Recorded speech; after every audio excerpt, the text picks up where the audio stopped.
تو دین شعبدے بازی کا نام، ایک جو ہمارے ملک میں اللہ رسول کا اتنا تعارف نہیں ہے جتنا ولیوں کا تعارف ہے۔ ولیوں کا تعارف کرنا، ان کی زندگی پڑھنا ہمارے ایمان کا حصہ ہے، لیکن ہم ہندی معاشرت سے متاثر ہیں۔ ہم نے ولیوں کو بھی اللہ کے قریب پہنچا دیا اور جھوٹی سچا جو کچھ چاہا لکھ دیا۔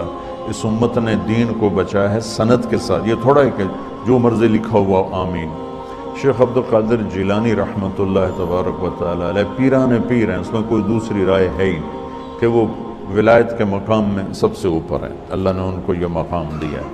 لیکن ان کے بارے میں جھوٹی باتیں، سلام پھیرتے تھے، جب ادھر منہ کرتے تھے تو ادھر والے علماء بن جاتے تھے، اور ادھر منہ پھیرتے تھے تو ادھر والے حافظ بن جاتے تھے، اور وہ ان پڑھ کہتے ہیں سبحان اللہ۔ ارے بھائی ایسا نہیں، میرے نبی سے بڑی نظر ہے جیلانی کی، قطب سبحانی، پیران پیر، جتنے ٹائٹل دو تھوڑے ہیں، لیکن میرے نبی کے سامنے تو وہ ایک تنکے کی حیثیت نہیں رکھتے ہیں۔ ساری ولایت تو بہت چھوٹی چیز ہے، سارے انبیاء اکٹھے ہو جائیں تو میرے نبی کے سامنے کیا ہے؟ کچھ بھی نہیں۔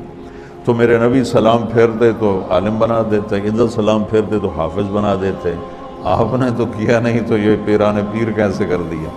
یہ اس قسم کے جھوٹے قصوں نے وہ دین کا حلیہ بگاڑ دیا، دین کی شکل بگاڑ دی۔